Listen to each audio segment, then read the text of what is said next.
Hi, Jackie. How are you? I'm doing really well, thank you. I'm glad you're here. I Um, know. A I'm, long time coming. We always wanted to get together. right, right, right. So I'm glad it's finally happened. So I I'm know. just grateful. As you know, we're going to be talking about control tonight, the silent killer. Um, I'm glad you're talking about it. I don't have any problems with that. Never have. Yeah. So anyway, that's another night topic, Right? right? So thank you for joining. Um, Tell Well, us a little, Jackie. Number one, I want to say a little about you. You're amazing. I appreciate you so much. You're one of my heroes. Um, Jackie's and her husband Marcelo, they're inner healing ministers with Restoring the Foundations International Ministry, rtfi.org. We'll put a link on there.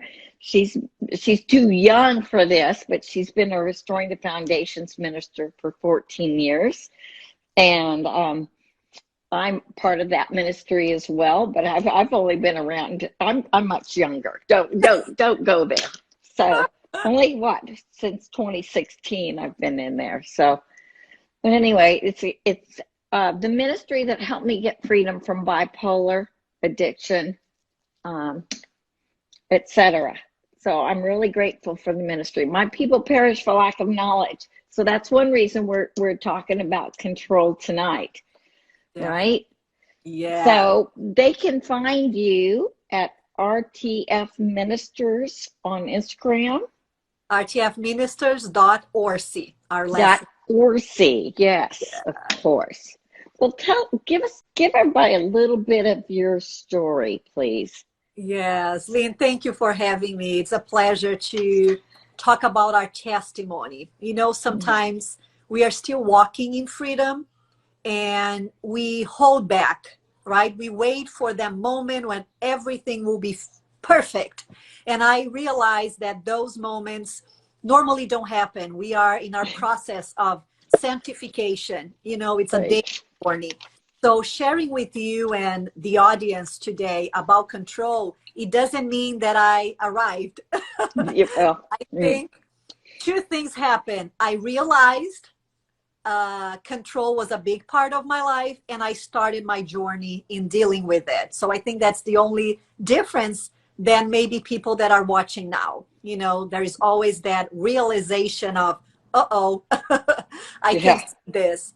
And I think when that happened to me, Lynn, was when I realized that insatisfaction was a big part of me and in all areas of my life.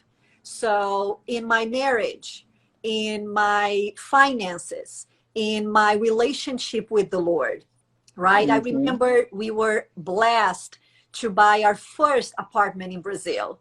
And I was happy, but part of me was when I have a house, when it's bigger, then I'll be excited. And this is what always was in my mind. I'm not gonna decorate because it's not exactly how I want it yet, right? Always waiting for the next thing, the next car, the next relationship with God, the next level. Yeah, it's good. But when I can prophesy like that person, yes, then, you know, Was it like then I'll be happy? then I would have arrived. Then I will be in a place where I'll be satisfied. This satisfaction is just because I'm not there yet, So right? there, so right, right, and it would take something else, maybe outside of you, Definitely. that would fix that, And then right? you add performance was always a big thing in my life, right? So my value Right. would come of how I would succeed or what I would do if external things. And I mean, I'm talking about I grew up in church. I love the Lord. I really have a relationship with Him. I was seeking after His heart. I am working in church. But I realize, well, there is something here that is not matching, right? That moment where I could just rest and be grateful. I had a hard time with that. I may be for a second, but later I will be moving to the next thing, right? Right, So right. performance was a big thing. And I put some notes here, my critical thinking, my judgments. And I try to, and I realized some things in my life and in my relationships, right? Yeah. Well, if my friends were this way, well, if Marcelo would do that. And I realized that was a big thing with my identity, Lynn, who I actually believed I was. I remember being my teenage years, and my family is they were in church for a long time. So I was brought up into a lot of religiosity. And I mean, 30 years ago, that's it. That was happening.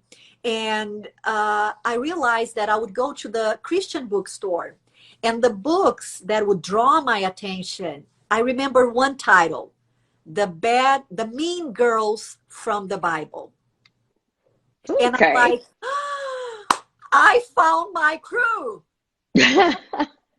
I had such a perspective of myself and all these walls I had to put to protect me. And in my experience, what I lived, the way I was raised, the way I would see myself, I didn't realize, Lynn, that I actually believed that I am bad. Okay. Everything that I was doing became my identity. I am a liar. Mm, I am mean. mm, I am a gossip person. mm. So I took upon something is wrong with me. I am abandoned. I am Yeah. alone. So I got all of this, and the way I could cope and live and survive was control. If I make sure everything is in its correct place, if I make sure everybody looks at me and approves of me. So, little things like I would make sure Marcelo would say the right thing, always. Your uh, husband, yeah, yeah. Okay. right. I How'd would, that work for you? it's draining. So that was the thing. My energy was so low. I had to put so much energy in making sure everything was under control. Myself, the way I would appear to others, the way people would perceive me, how, I couldn't handle one criticism. That was like killing me, Yeah, right? right. So I realized so many things that were leading my relationships with God, with other people, and with myself. And I think one of the big things, Leon, was myself. I would I would hate myself. I had all this posture, this perfectionism, as if Mhm. this pride, as I'm amazing. But deep down, when everything stopped, I realized that I should be different. You So know, it was kind of like a false front, it putting was, on the face or the mask of everything's really good. I'm awesome. I'm all together. But inside, the self judgment, the yeah, self hate, self reproach, yeah, critical, yes. punishing. Yeah. I've heard about things like that, you know? Yeah, and control comes in as a way of protection, right? So probably, when I see that in my life, I felt unprotected. I felt I had to do it myself. And I really honor my parents. They tried their best, but my perception of things with a broken family, with divorce, I was 3 years old, raised by my dad, couldn't see my mom, then having a stepmom coming in, all of that made me build all these walls, and control was a big friend. You know, Yeah. I it was a protection that allow me to survive in my childhood and teenage years. But to be honest, it got to a point where the walls were so high that actually nothing else was coming in. Like Right? joy. Oh yeah, connection. You know, Right. feeling truly belonging and all of that. So the more I would try, right? And then I had to find it somehow. And I realized my identity was the big thing, Lynn. Was a big thing of realizing, gosh, the way I see myself, it's nothing like your word says. I can't, that doesn't fit. When you have a Right. clothes that doesn't fit you, God saying you are my daughter, I love you, you are a mate. No, none of those things. It would just come here and stay.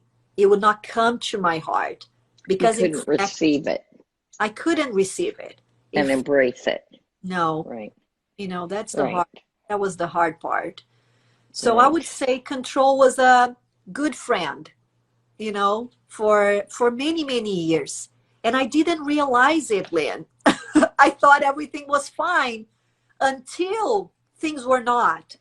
Until I realized, this is not okay. I don't have energy for anything. Things started to get really messy at home.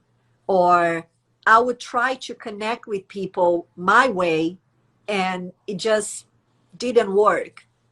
And I remember I being really bossy, in my teenage years and my young adult. And I have a hard time with friendships. I would have a hard time connecting with people because of all these walls, and then I would blame them, right? Of course. Of course. I They mean, were the problem. People need to do it better because it's not helping me. So I started to right. realize something was wrong. And that's why control, it is a silent killer. It helps you so much.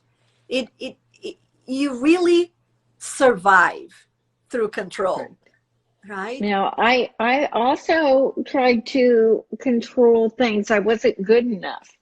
I wasn't I wasn't, the perception thing, whether it was real or imagined, it was my reality, right? And our families do what their best, usually what their families did and their families did. And for me, I tried to hide behind addiction too.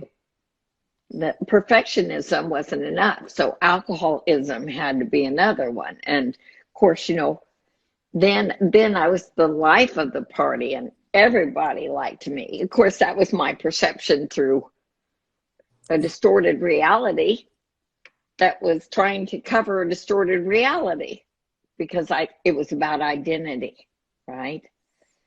Yeah. So, and those walls do come crashing down. What I've noticed is those walls keep us trapped inside with the pain. Yes. Everybody else out, and then there's no flow of emotion. It's just No. No, it's pain. alone. It's painful. And then you realize that you cared about things that don't really matter. And what Right. really matters, you lost it. I mean, you have no connection deep. You have exchanges. You do this for me, and I do this for you. So when there is Mm-hmm. something I want and you want, it works, but it's not true connection, right?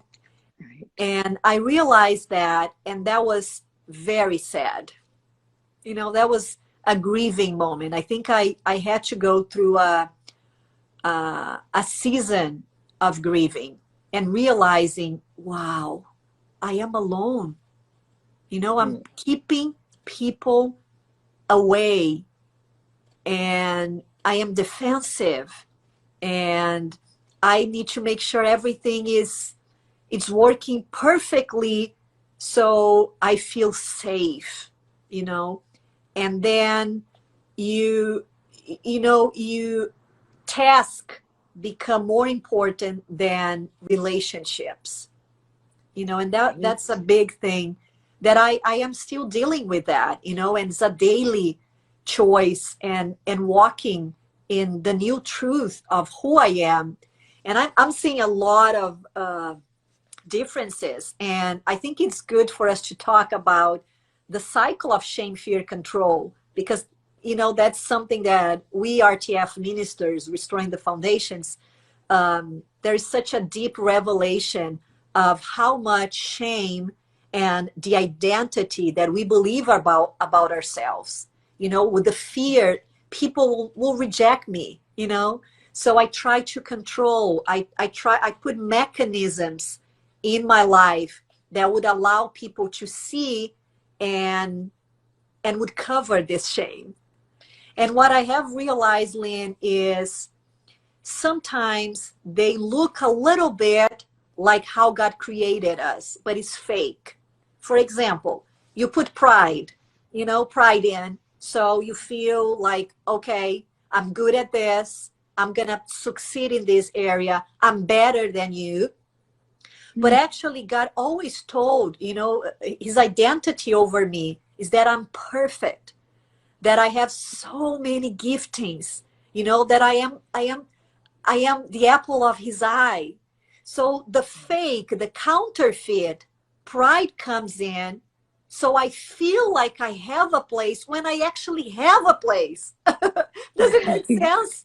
Yeah. It's my original place of belonging and acceptance and approval. But here am I, because of control, shame, fear, control, I put this, I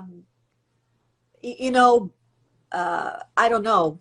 Now the words are just going out, but I just put this mask, of Right. pride. False front. Yeah, I can feel well. So I see a lot of that being taken out as I realized, well, this is not working anymore. And I really had to break agreement. I said, control, we were friends. You have been with me for a long time. Right. And I see a lot of people that, and I inherit that. I have a lot of strong women in my family.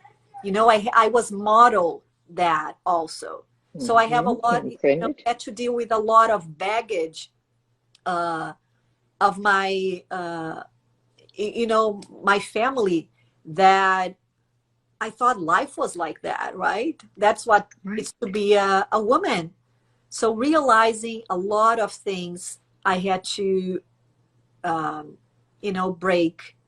And I think it all started, like I said, with my identity, where I had to go and say, control, it's not working.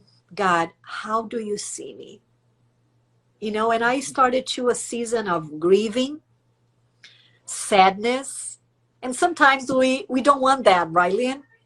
Right. We want to jump straight from pain and control and our mechanisms into victory, into abundant life. We don't want that process of, I just put all this cover-ups, and control was a friend, because I actually needed something that I never had. So I had to go through grieving. I had to accept some things.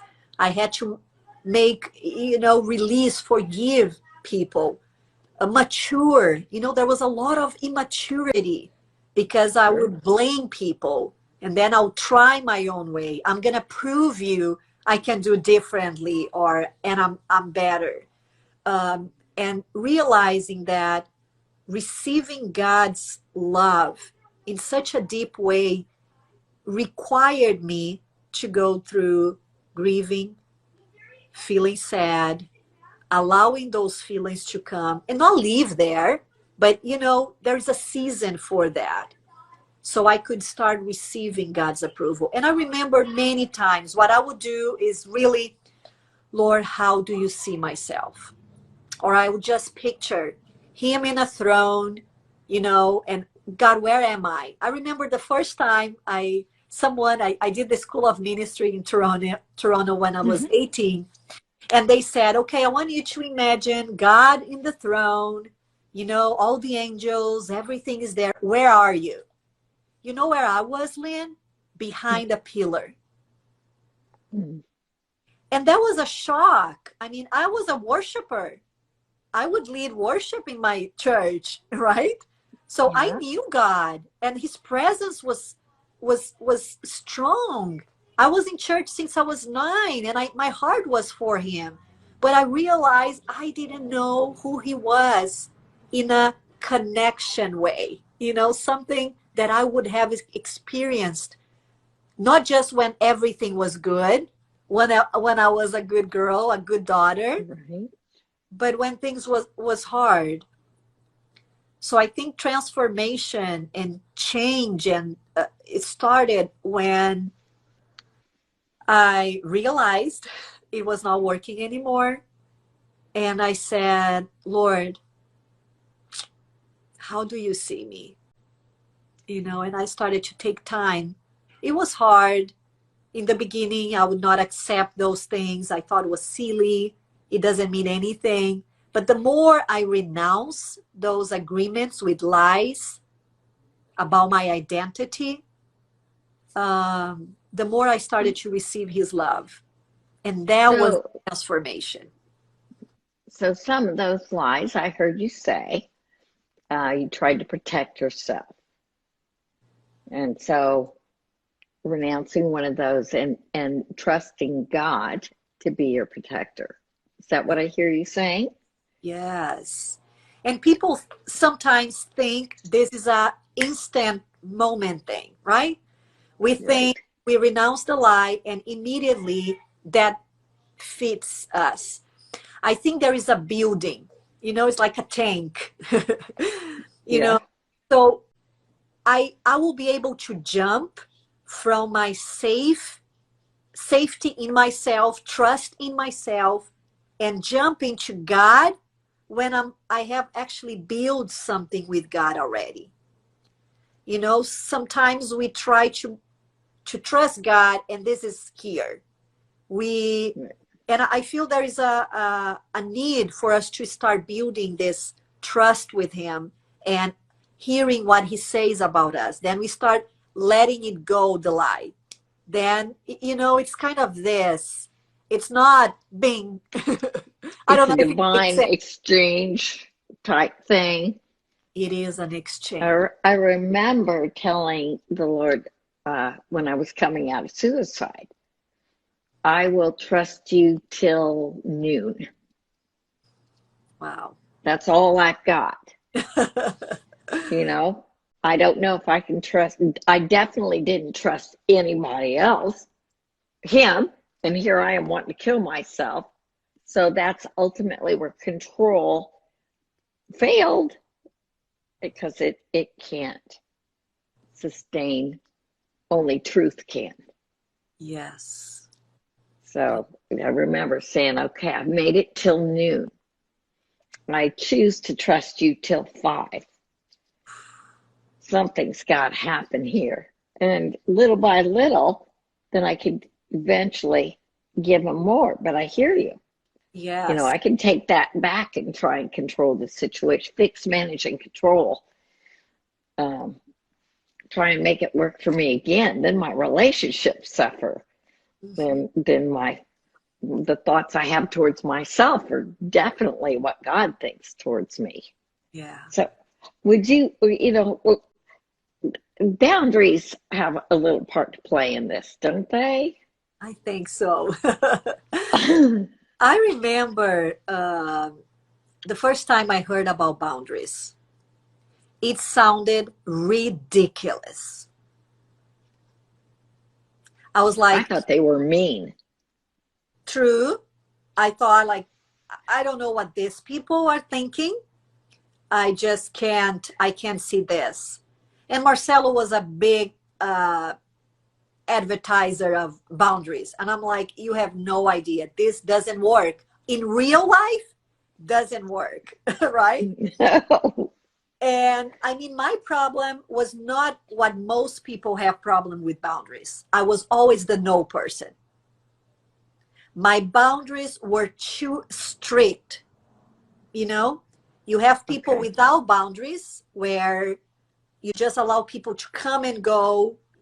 Mine was sealed. My boundaries were the opposite. Nobody comes in unless, you know, and I realized that sometimes what that means is also protection, also control, and but at the same time that was with me, but with other people, I think they couldn't say no. So I had that problem of one thing for myself and another thing for other people. So I was very outspoken. I would say what I think about other people, other situations with no boundaries at all. But with me, I would come really strong. You see how weird that is, Lynn? But, Yeah. I think boundary has a lot to do with that. Because with other people, I would not mind to overstep their boundaries because I was doing good. I knew what I was doing, right? And you knew the best for him. The best for them, of course. Yeah. And boundaries, when I learned something very special was when someone said, think about a hula hoop around you. Right. So in that hula hoop, you have your feelings, your decisions, your values, everything is there. So sometimes you're going to invite other people to come into your hula hoop, your husband, and other people are going to invite you into their hula hoops when they ask your opinion, when they want to hear from you. And I had the problem with you made me mad, right? You make me Yeah. sad because Yeah. you did this. Now you see that the trouble you are uh, Causing me. causing me. Right. And so I would allow or put responsibility into other people for my own feelings, right? I would make them responsible. And it's just so messed up because I would control them. I didn't want them to control me, but I actually make them responsible for you see, it didn't make any sense until I'm laughing at it, but it's painful. I'm laughing because I've been there, and I know a lot of people that are listening to that or this, we're not strangers to it. no, it's confusion, right? It's very confusing. And So when I painful, yeah. realized, you know what? My hula hoop is my only responsibility. And when I am responsible for something, I have authority over it. If I Right. am not responsible, I don't have authority. So what does that mean? That was a really eye-opening. Well, Marcelo is not in this hula hoop, my husband, so he's not my responsibility. I'm not responsible to change him, to make him better, to make him do something. And then when I realized that other people is the same thing, there was a relief and also an eye-opening. Wow, I was super stepping over people's boundaries. And I had no clue, Lynn. No clue. And I feel that's how most people feel like. We just go through life, we learn patterns, we learn the way of communicating with people. If you have a strong personality, we just tell them what to do. Or if we are more shy or have a quiet personality, we may allow people to do everything to us. And actually, it's all about boundaries, control, what is our place. Because a lot of the stress we take upon ourselves is not our responsibility. Right. Right. Right. And then we Right. blame others for it. Right. Well, yes, because if they would do what we're telling them to do, then our lives would be better, and so would theirs, because we know what's best, which is obviously why we're fighting the wind, punching at the wind and getting absolutely nowhere. It's frustrating. I was once accused of being a boundary buster. Well, how dare you? You know? Everything Yeah. I have done for you. Yeah. Yes, I'm doing this for you. Yeah. You know, yeah. And I so, remember hearing Joyce Myers say, God changed Dave. And God saying Dave's not the problem. And she's like, then who is? You know? Well, it's I got to be know, somebody else. Can't be me. I can't right. be responsible for my own emotions. And on the daily life, Lynn, people think we're going to change, from one day to another. It's a daily thing. I still see myself wanting to come back. And then today, the difference today is I start to hear the Holy Spirit. The walls are down. So the Lord just say, Jackie, let it go. And I realize, uh-oh, this is not me. Or I start worrying. Now I'm not talking to the person, but internally I'm worrying. Well, he should be doing this. That person should be doing that. And then again, okay, Lord, I release to you. This is my hula hoop. This is what I am responsible for. Because in all honesty, Lynn, I spent 30 years doing this. So all my mental process know the routes, right? They are Right. accustomed to going and thinking this way. So sometimes um, we believe in something that is not real, that immediately things will be transformed if control leaves. But it is really a daily walk where the more I hear the Holy Spirit, the more I am working with my boundaries and working with people boundaries. It's like a daily walk because later you have kids, right? So kids come in, you also manage, control them, everything happens. And then they come to an age where that comes back at you, right? Ben is 8 years old now. So different than Sarah, he's not into being controlled anymore, right? Yeah. And then you realize, well, I really want him to behave this way because I don't want my shame to be exposed.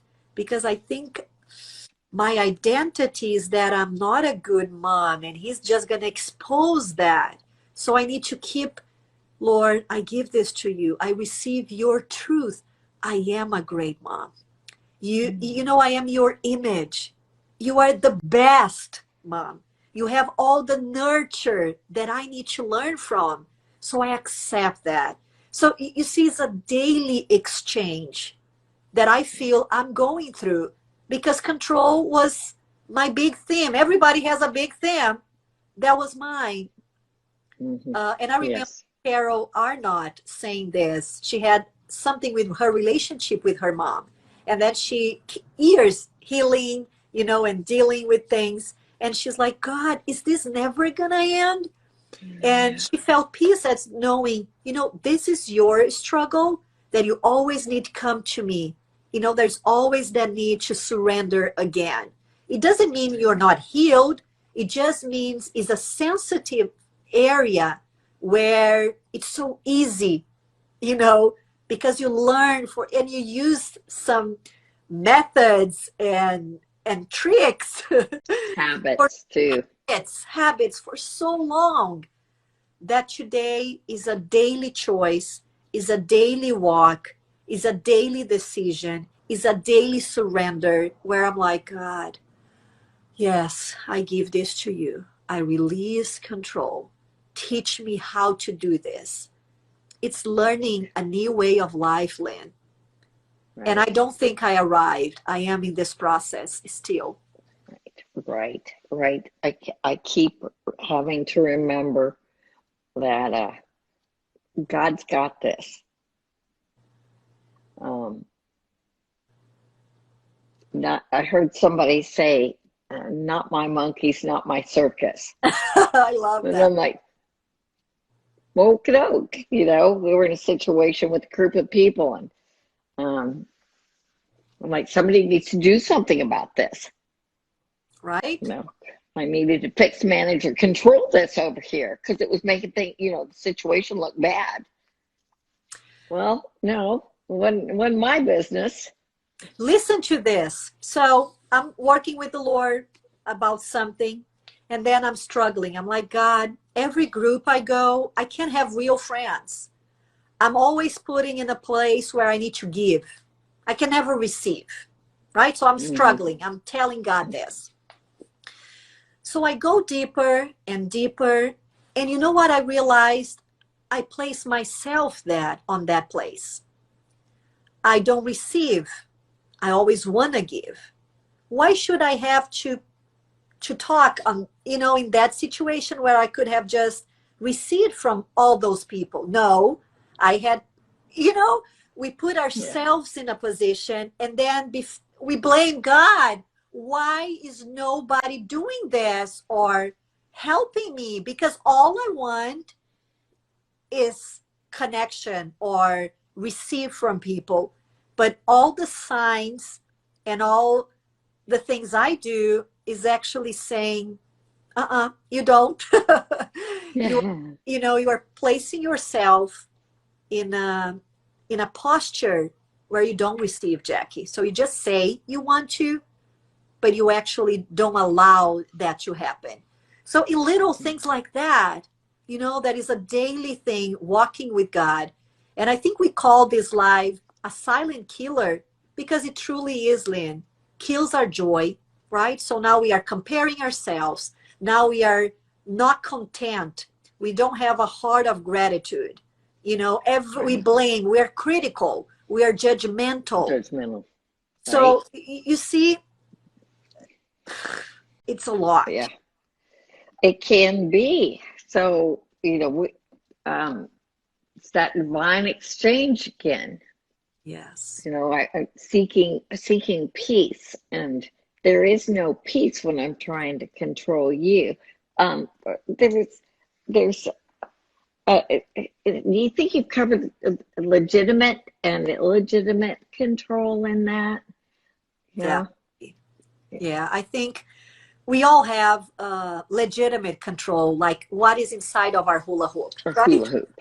And Right. so if I know that there's an age for my kids that I am responsible for many things for them. As they grow, I should, be less and less responsible for things.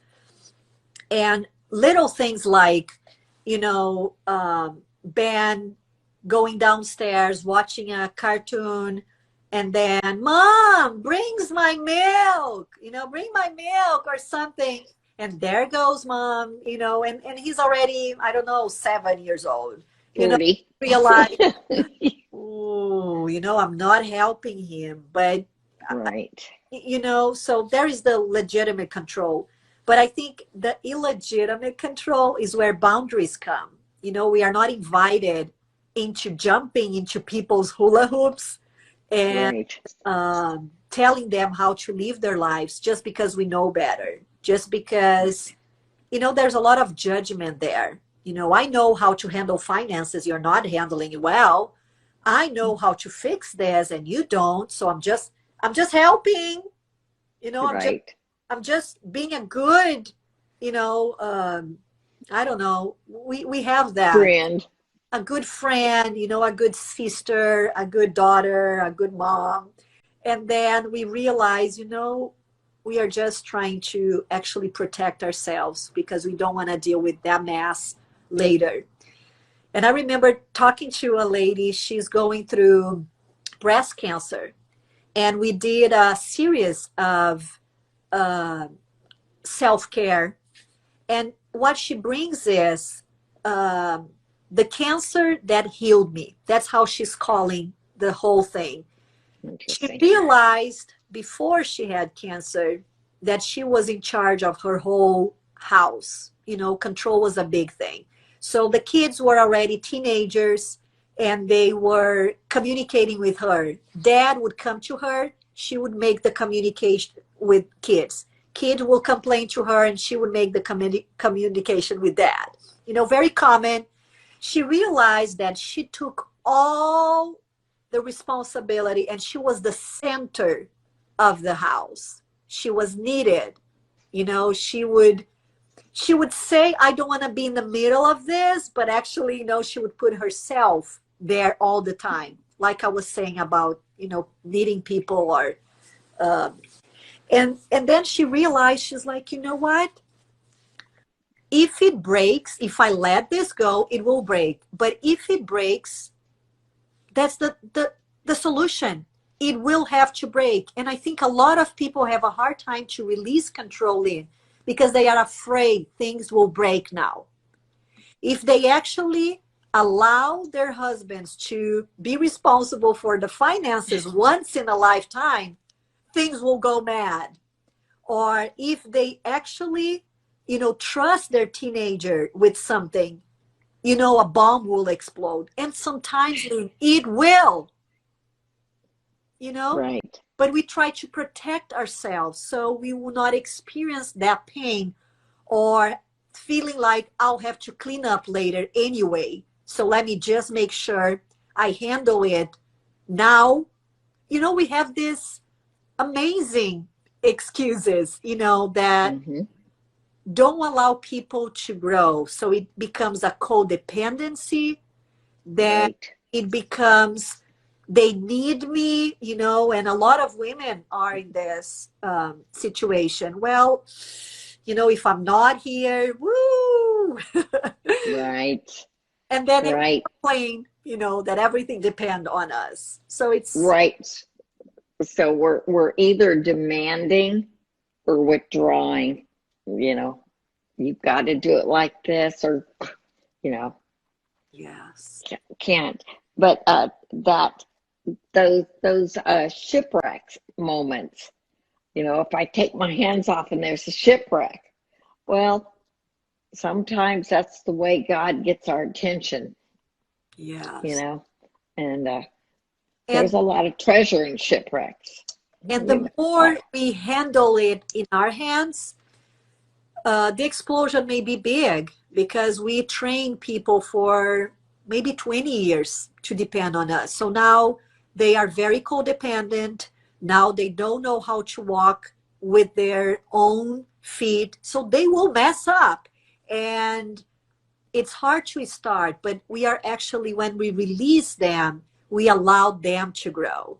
I think there's a lot of us blaming husbands, kids, you know, family members that they are not growing. We are responsible for everything because actually we don't want, you know, we want to protect ourselves so the mess is not big, but we are not doing a good job because it just burdens us and they don't mature and we don't grow, you know. So I think this is one of the main things why we're still reluctant into releasing control, because it may be a nuclear explosion, I tell you.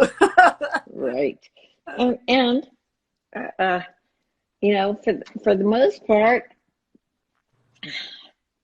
if we keep our hands off and keep a healthy balance in our families, controlling us, responding when we're invited into a situation for advice, Yeah. or not becoming too demanding or too passive. It's just there's a ditch on each side of the road, and a lot of times what we've modeled, we call it love when it is codependence. And God wants us to be healthy and give it to Him. I tell you, a lot of I heard Randy Clark say this once. You know, he's like, "Thank you. I'm grateful that my kids turned out okay, but you know, if yours didn't yet, yet, Yet. it wasn't necessarily because of you, because God's first two kids, Adam and Eve, kind of went off the rails." That And is, it wasn't like because God's not carrying a lot of guilt, shame, condemnation, trying to fix, manage, and control. So, you know what I'm saying? yeah, that's good, Lynn. Very good. Yeah, I think that takes a lot of lets a lot of mothers and fathers off the guilt, Yeah. shame, condemnation hook. we have to trust God. We have to, choose healthy places to live, and we find that in His Word. And we need to get our minds renewed and get out habits of control that we've learned in our family when it looks like love, Yes. And but it's sometimes, not. yeah, sometimes that's all we learned, all we saw modeled, and we just repeated. And I think it's time for us to mature into taking responsibility for our decisions and realize, I'm not seeing good fruits of this. I see a lot of relationship problems. I see a lot of loneliness. I see a lot of things that is not good for me. So yes, Lynn. Right. Well, Jackie, thank you so much. There's so much more. People can find you on Instagram Yes. and rtfminister.orc. Is that Yes. correct? fministers.org. Perfect. And, you're a jewel. I'm grateful you're in my life. I love I, you, Lynn. I Thank love you. you. You're amazing. Oh, and so please come back and join us again. Definitely. So, And you all need to right. come. I need to do one live. I want my audience to hear your testimony as well. Yes, amen. I'd love to. I'd love to. Thank you so much. You be blessed, and we'll talk again soon. Okay, Okay? bye. Bye. So, no, Jackie and Marcella Orsi are Restoring the Foundations, Inner Healing Ministers. You can go to rtfi.org. Jackie does a lot of teachings, and Marcelo do too. You can go to their Instagram page to learn more about them. Um, it's always great fun doing these with you. Good to see you, Phyllis and Grace. And I saw Joe earlier. Thanks for joining. We'll see you next Wednesday. Mike Hutchings from he's going to join us next week. We're going to be talking about PTSD. That's Mike Hutchings, 7 o'clock Central Time next week. We're talking about PTSD, post-traumatic stress disorder. So bless you guys. Love you. Thank you. And we'll see you then. Bye-bye.